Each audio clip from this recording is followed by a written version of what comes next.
just what last sometime last week.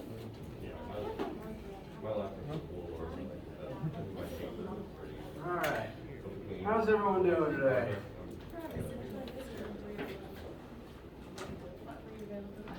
Alright, well, no one's reacting terribly at least.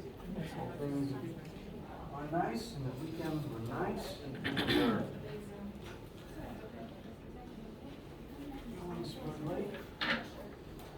Today is Monday, November 3rd. Monday, November 15th, and first thing to note is that the Chapter 7 assignments are due tonight, so we'll open up the floor to any Chapter 7 related questions in a minute. This week will be our, last standard week for the semester. We'll meet for all of our lectures. We'll have a normal lab like we normally would. This will be the last lab of the semester, so worth keeping in mind. This week in lecture, we're going to be covering Chapter 8, which really is just more rotation. Up till this point, we talked about at least 4 different angular principles, including centripetal acceleration, which is kind of a weird hybrid of linear and rotational. But we're going to spend the rest of this week filling this chart in with a few more angular counterparts to linear principles. Next week is the week of Thanksgiving. I will only see you for lecture on Monday, which will largely spend wrapping up Chapter 8, answering questions about Chapter 8 assignments, and probably giving some information about Test 2 and exam stuff. Then the week after that, the last full week of classes, my plan is to give a Test 2 during that week. I want to make sure that it is both something that is reasonably done within that week and something that I can grade quickly so that you can get it back so you can learn from it in that amount of time. So the exact format is still being finalized, but that is the week it will occur. I want to get that second test in so that there's an actual test average and it's not just how well you did on that one day. And then we'll transition entirely into exam prep. Any questions about class scheduling or etc. or random stuff right now?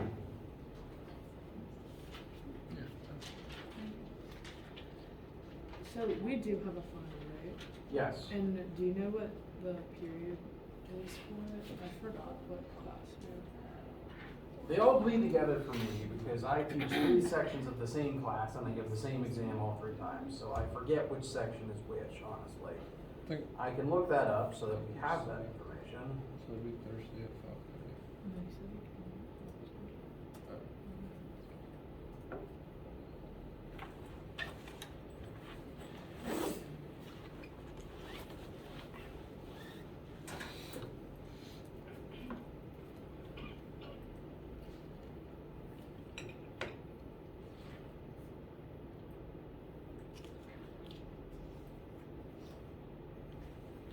Okay.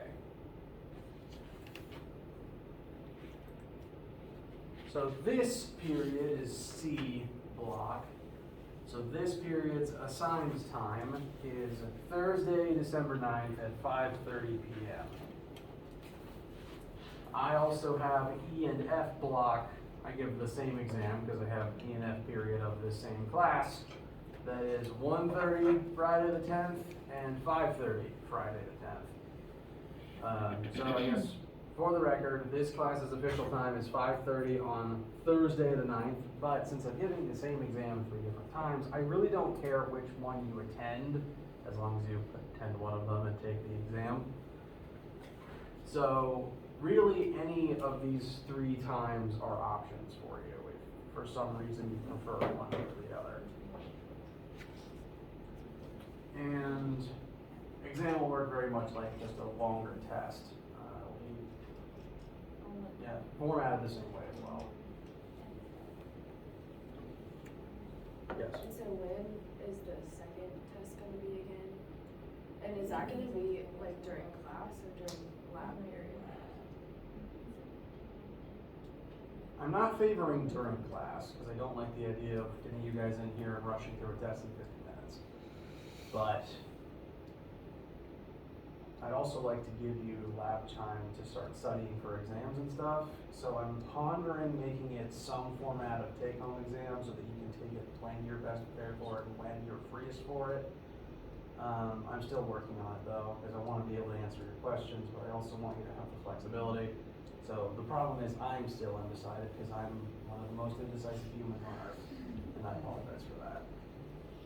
But it won't be in class because I don't want to restrict it to 50 minutes.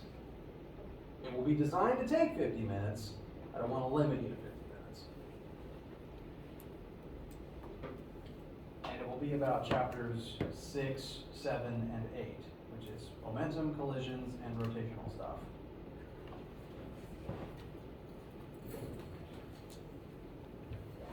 So by definition, it will be a lot shorter than the previous one. Yes? So you said that if we couldn't do December 9th, then we could do it December 10th for the final? Is that what you said? Yes. I should probably list these on the board because I'm gonna forget, and I honestly have to keep looking these up because I keep forgetting, frankly.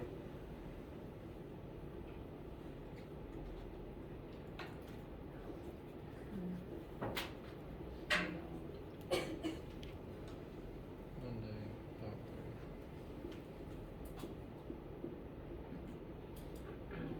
I'll take it out.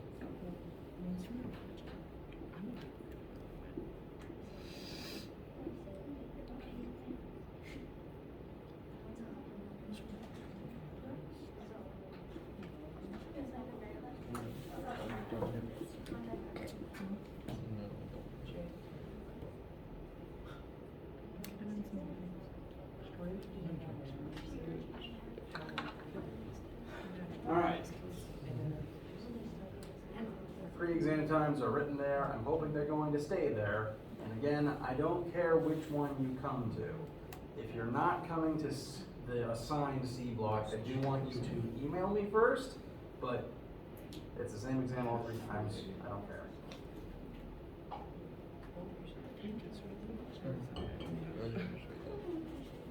Any other questions in that vein before we transition to chapter 7 homework questions?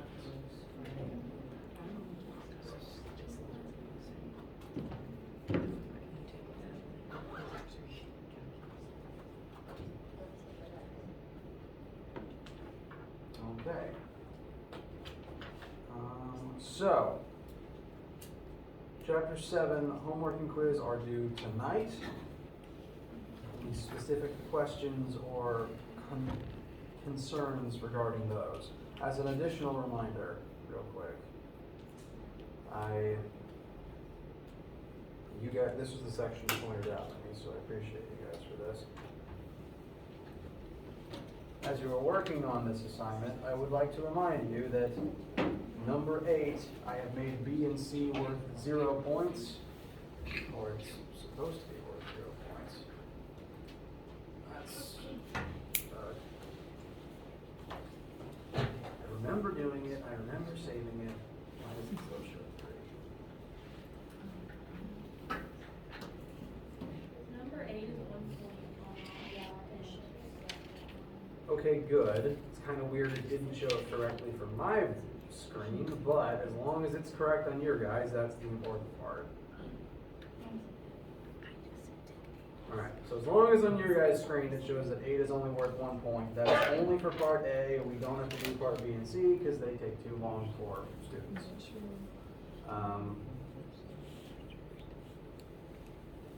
They're still there, but they're functionally just dead. So any particular, yes? Can we do part B on number 4? 4B. Yes.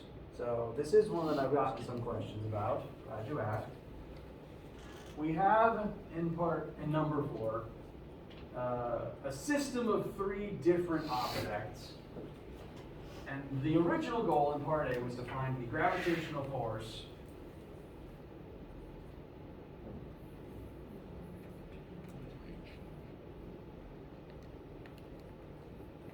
acting on a central object from the other 2 objects to either side of it. We're putting a third object between the first 2.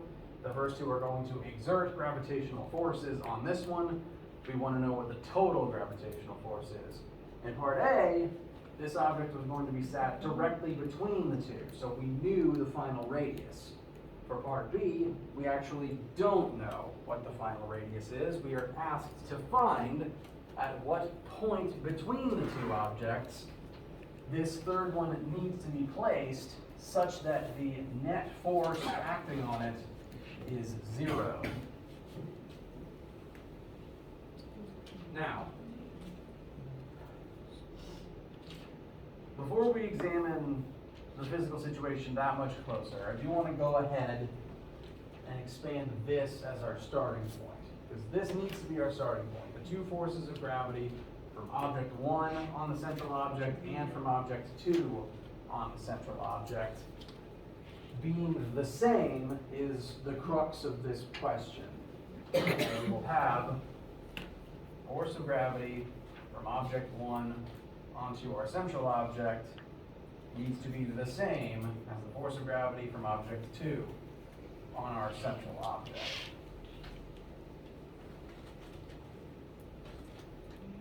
So G equals mass of object 1 times mystery mass divided by, call that R1 for now. Bless you. Thank you. On the right, we will have G times object 2's mass times mystery mass divided by the distance between object 2 and the mystery mass squared. With this setup, several things can cancel out, which is great. The problem is there's still two unknowns in this situation. We don't know the distance between object 1 and the central mystery mass. We also don't know the distance between object 2 and the central mystery mass. So right now, even after we cancel out a few commonalities like G and M question mark from both sides, we can't really find R just yet. Yes? Do we not have all the masses? Oh, we do. We do know that mass. I guess I was just calling it a question mark to differentiate it from the other two. So we do know that mass, I guess. If you'd rather, we can call it object 3.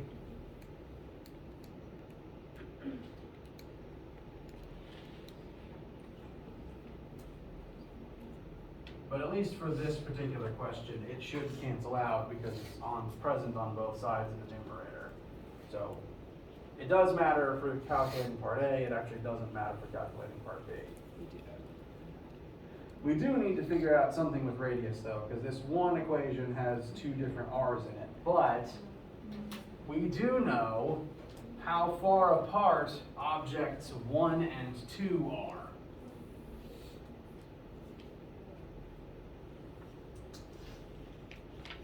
So for me, these are just my sample numbers. That distance is 0.350 meters. Now we don't know where in the middle object 3 is, but we do know the total distance between like the extremes. We know the extreme distance. So hypothetically, if we just decide to make the distance between object 1 and the central object R, that means we could redescribe the other distance between the central object and object 2 as 0.35 minus R.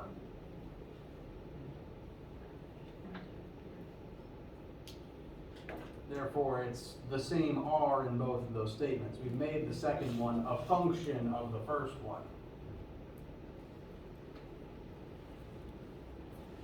And so, and you don't have to change what you have, I'm just showing the transformation. If we plug these in instead of specific ones,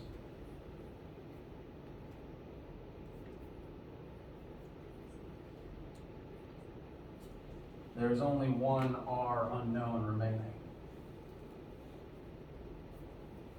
Now, from here, things have the potential to kind of explode outwards in terms of having to use a quadratic, but this is at least the first way I can see that will get us to just a single R.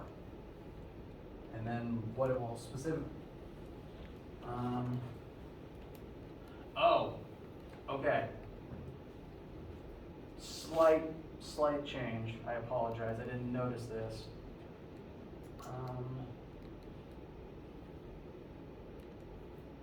It specifically wants your answer in terms of distance from the 465 kilogram mass.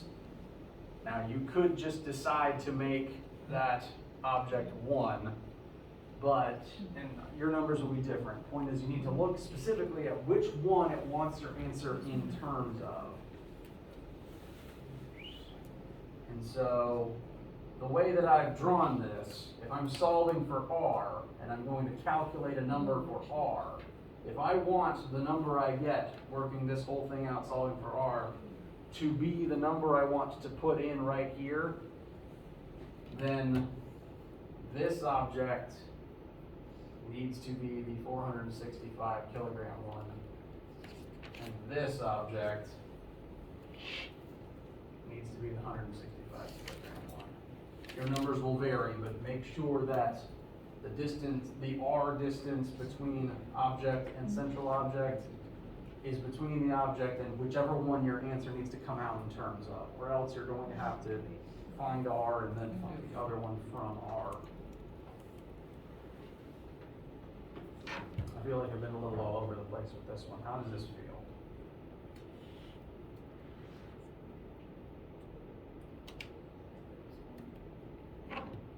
Better than before? Better than originally, at least?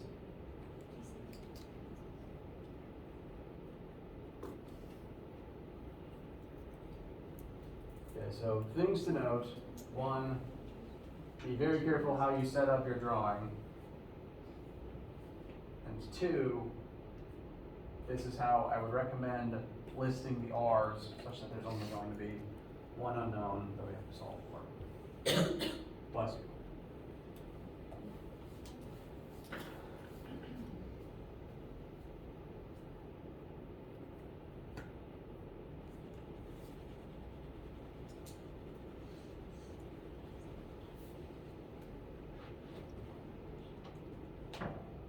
Any specific problems or confusions with this one, for right now at least?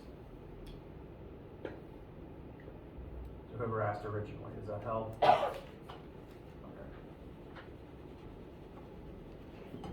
Any other homework related inquiries? Yes? Get number 3. 3. All right. So 3 is a centripetal force question. And we've used gravity as a centripetal force before, but we've mostly done that in space, where there is not other forces present and where gravity changes direction every time you rotate.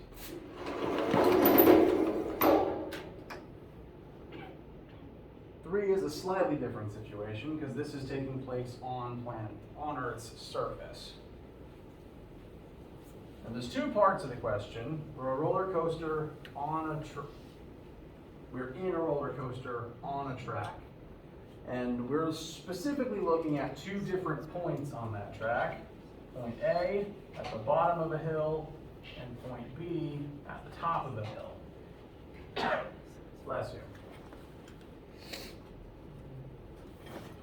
Now, roller coasters make use of centripetal force in order to work right, because you do have to, even if you are going down to the bottom and coming back up, or if you are cresting the top of the hill and coming back down, you still rely on a centripetal force to move in a circular pattern for as long as that banked section lasts.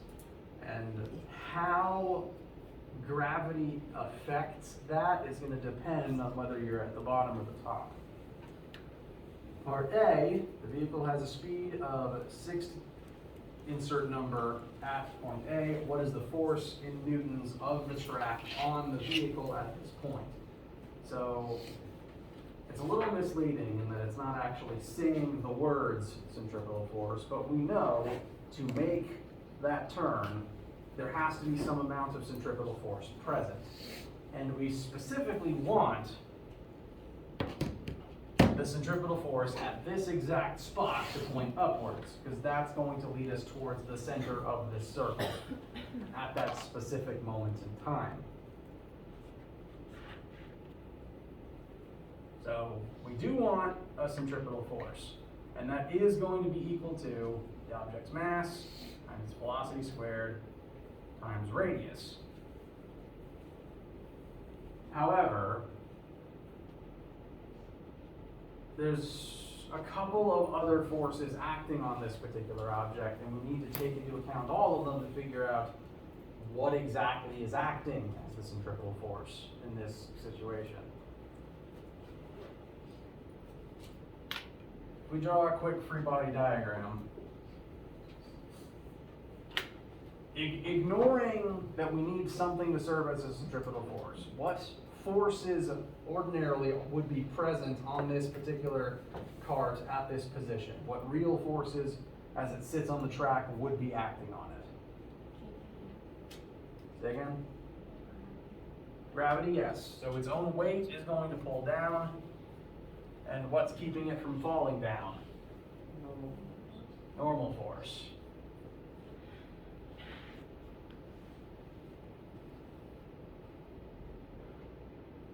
So those are the two forces that are currently present. Those are the only two forces that are actually going to act on it in this moment in time. And normal force of the two is the only one pointing up. So the normal force is actually going to serve as the centripetal force in this situation. Now, the tricky part is, when you are specifically going down a hill like this, the normal force is larger than normal, because if the normal force isn't pushing up on you harder than it would on a flat surface, then you would just go straight. You wouldn't eventually turn upwards. The normal force has to be greater than gravity so that you actually begin accelerating up the hill on the other side, rather than just going flat or just plowing straight into the earth. So, normal force needs to actually be increased this time to handle both gravity and the necessary amount of centripetal force. The track is going to press harder than normal to make sure you can make this turn.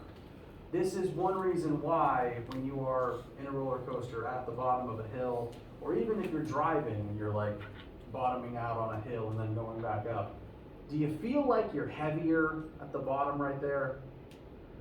And you tend to notice it more if you're doing like consecutive ones, but at the very bottom, you feel heavier than normal.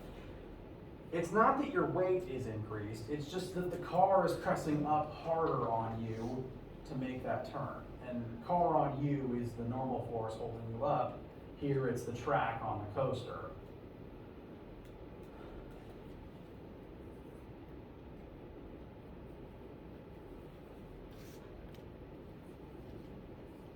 So I'm going to go ahead and give you the setup for this one. In this case, the normal force upwards needs to not only equal out gravity, you also have to add in the needed centripetal force. The normal force is acting as the centripetal force, and this is just going to tell us how much stronger than normal it needs to be to make this happen. So, what is the force the track exerts on the vehicle at this point? Normal force is the force the track exerts, specifically upwards. And in this situation, it not only has to do its normal job of countering the cart's weight, it also needs to be stronger than normal by an amount equal to the needed centripetal force to actually make the turn successfully.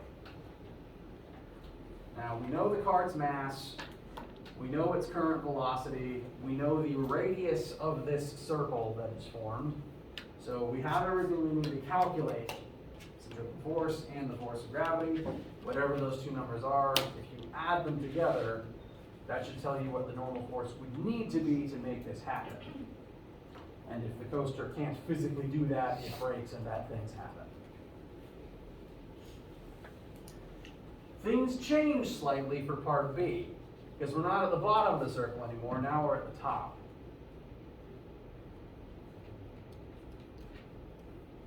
At the top of the circle, in order to move in a circular orbit around this center point, the centripetal force is going to point down this time.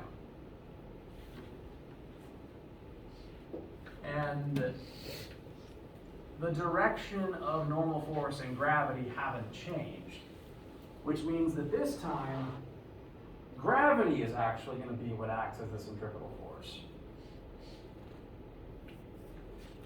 At this position, the situation has changed enough to where gravity is going to be what pulls the cart straight down, which is what needs to happen in order to go over the hill correctly.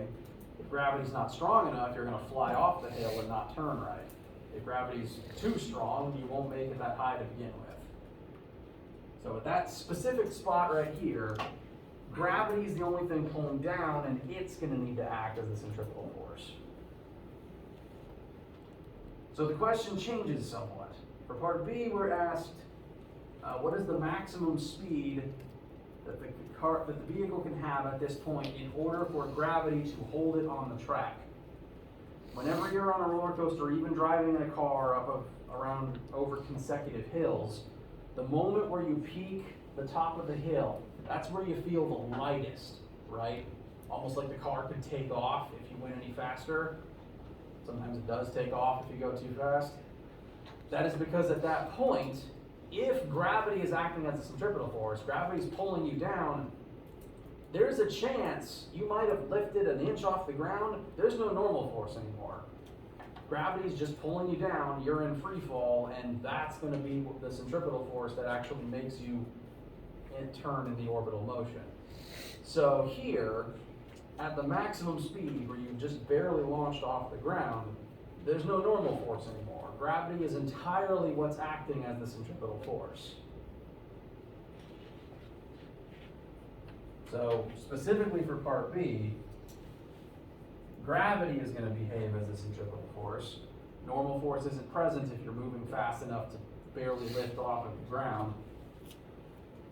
So for part B, coaster's mass times 9.8 should be equal to coaster's mass times the maximum speed it can make times the radius of this particular part of the track, which is now 15 meters instead of 10 meters. And so for part B, what you're actually going to solve for is the V there. You want to know how fast you can make this safely. If you go over this limit, you're going to take off and fly off of the track. If you go under that limit, you won't actually be able to make it up the hill to get to that point in the first place.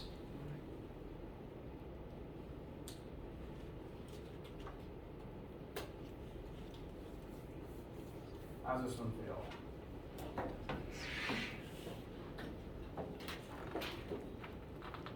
Okay. Any other issues with this one specifically for now? Okay. Any other questions about this? Any part of this assignment for right now? Yes. Number 5. 5. I think I've been asked about 5. Yes. This is a good one to ask about.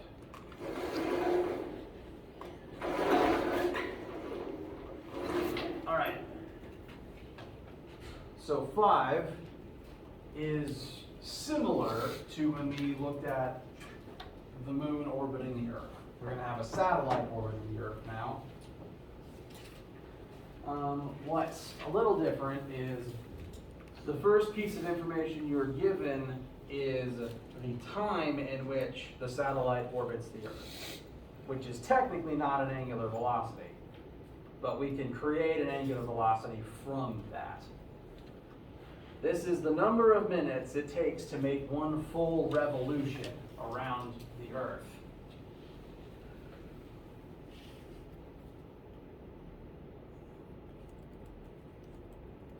So we could assume that the angular speed, well, not really the angular speed, we know for a fact the satellite orbits the Earth at a rate of blank number of minutes per single revolution. With this piece of information, I'm going to recommend you convert it into seconds per radian. Minutes and seconds are just different units of time. We can convert those directly. Revolutions and radians measure the same thing, just convert them directly.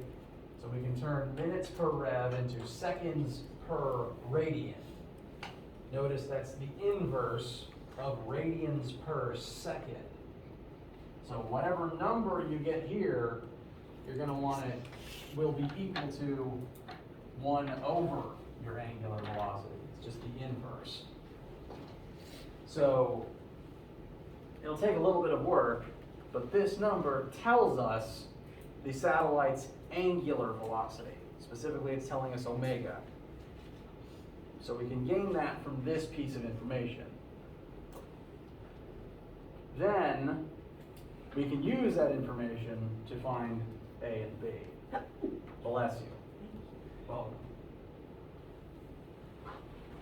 Much like the moon orbiting the Earth example that we did in class, as the satellite orbits planet Earth, the force of gravity from Earth is going to equal the centripetal force. Wow, I forgot how to talk for a second there.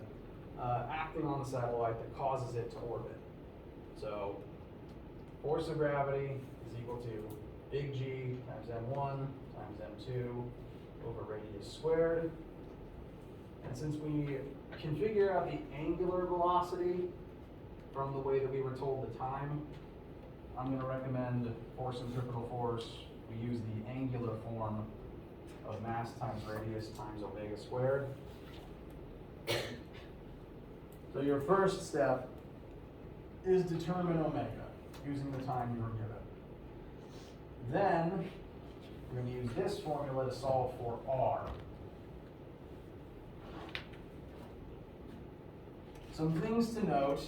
One, the R's on both sides are the same.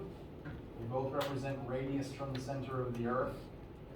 Uniquely, they don't actually cancel here. There's one's in the numerator and one's in the denominator of either side.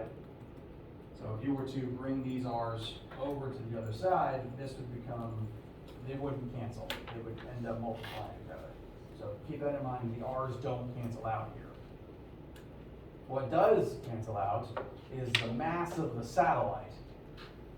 Notice the question doesn't give you a mass for the satellite. That's because you ultimately don't need one.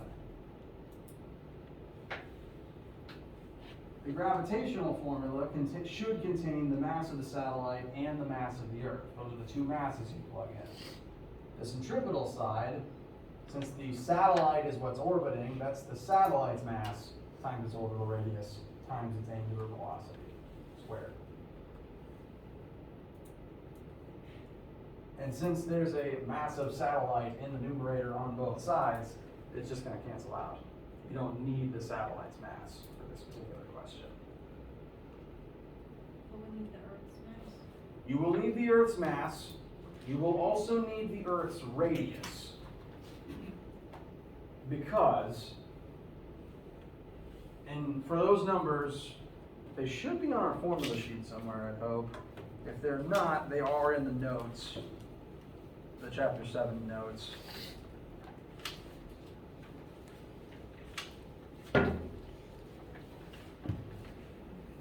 Okay, they're not in the formula sheet. I dislike that WebAssign doesn't list the formulas and constants in the questions themselves.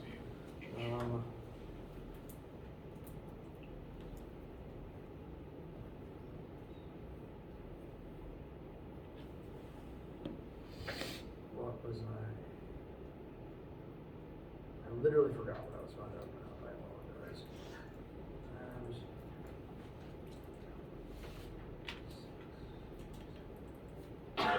Bless you.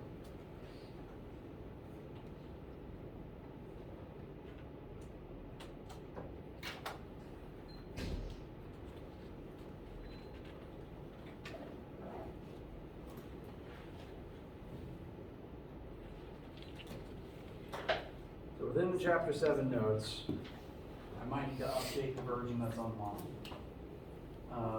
I have given you mass of Earth as 5.98 times 10 to the 24th kilograms, and Earth's radius, which will become important, is 3, you know what, I'm going to go ahead and convert that to meters for everybody.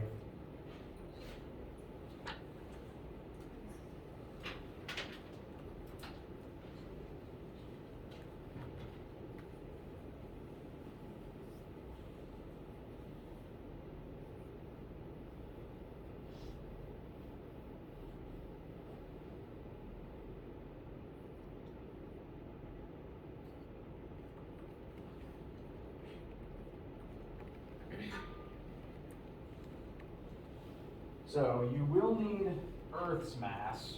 Satellite's mass cancels. G is always a constant. We can find omega from the number of minutes we were given. The thing you're going to solve here for is R.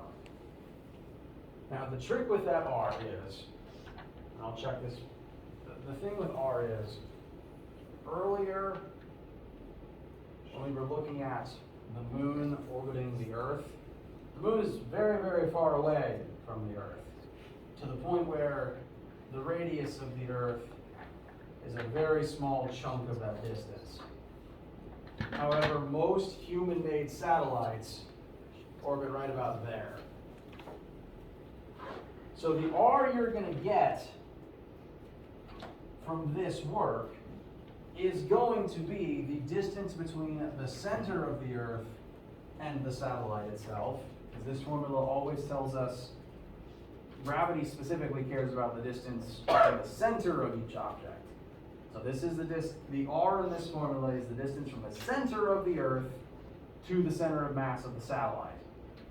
But a significant chunk of that is the radius of the Earth itself. Only this last piece is your height above the ground.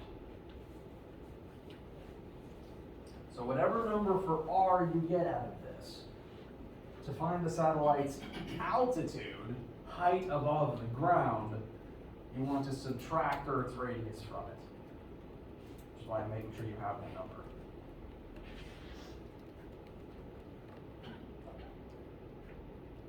How's that feel?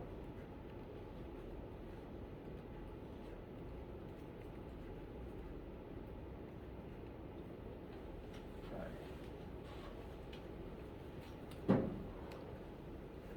Any other questions for right now? About this question or anything else in the assignment?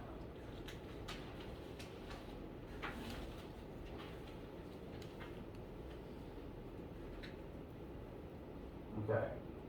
Now this is due tonight, so please be working on it, and please send me literally any issues or inquiries you have about it as you are working.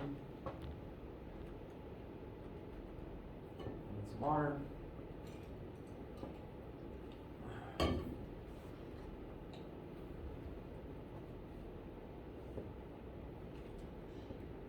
I am, as we speak, going to make sure to update Chapter 7 notes on Brightspace, so that they have these numbers in them. I would go ahead and make sure you have those numbers written down in your notes. If you did just Google mass of Earth and radius of Earth, those would be the numbers that come up. If WebAssign disagrees with your answers for any reason, please let me know. Go ahead, and if you send me an email for that reason, I ask that you preemptively send me your work, a picture of your work in that email, so that I can see what the issue is in that immediate moment.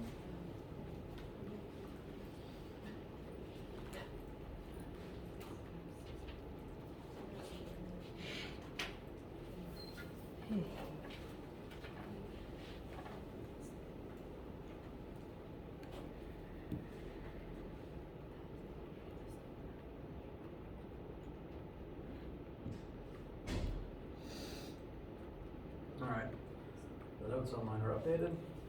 Now, before we break for today, because we're getting near the end of the lecture, I want us to at least introduce the first Chapter 8 concept, because it's the one that lab is going to be about this week.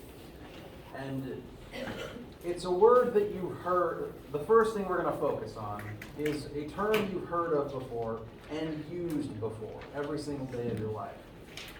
You're not to worry about everything up here yet. This is just the preamble. Last chapter, we looked at the angular counterparts for a bunch of concepts and formulas.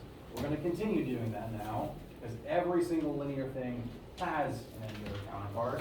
This is just some examples. Don't have to worry about all of them yet. We'll talk about them all in turn this week. The main thing we're going to focus on right now is the first one. We've been using force since the beginning of the class, and it has an angular counterpart too. The angular counterpart to force is called torque. It has its own unique formulas for calculating torque. I'm going to go ahead and list it up here as an angular counterpart. Torque, in real life, you create torque when you exert some force at some distance from a fulcrum or some sort of rotational axis. For example,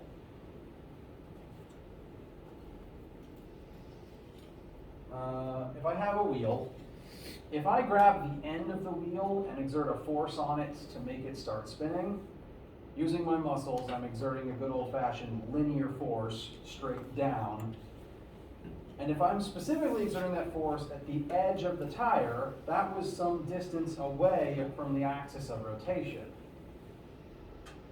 This radius, this distance, times the force I exert is the torque. Torque is like force in that force creates linear acceleration, torque creates angular acceleration. So whenever you make something spin, you're not just exerting a force on it, you have to specifically exert a torque on it. Notice that if I exert a force on the axis of rotation, so no distance away from the axis, if I'm exerting force on the axis, it's not actually causing any new orbit. I'm not actually making it spin any faster, exerting a force on the axis. It only spins if the force I exert is some distance away. No amount of just moving the axis up and down will make it spin. The spin is only if the force is some radius away from that axis. Any and all spinning that you have ever created is a result of torque being produced. In order to make something spin, to cause it to angularly accelerate, torque is needed more so than just linear force. And the way that you calculate torque is just the force you exerted times the radius of the point you exerted it at from the axis of rotation. An example of this that you have used every single day for as long as you've been walking and using your hands is a door. The doorknob is always very specifically some radius away from the hinges, the axis of rotation. And the further the knob is away from that axis, the more torque you create for the same amount of force. Very specifically, the doorknob is as far away from the hinges as it can get. No door has the knob right here. And the reason for that is, if your radius, the point at which you apply your force, is super tiny, you are not going to get a lot of torque out of it. Whereas the further away you actually apply your force, you will get more torque. So I can apply the same amount of force at different spots on the door, different radii from the hinges, and it will create vastly different results. I encourage you to try this yourselves. A light force applied at the far end of the door makes it swing a lot faster than the same force applied right on the hinges.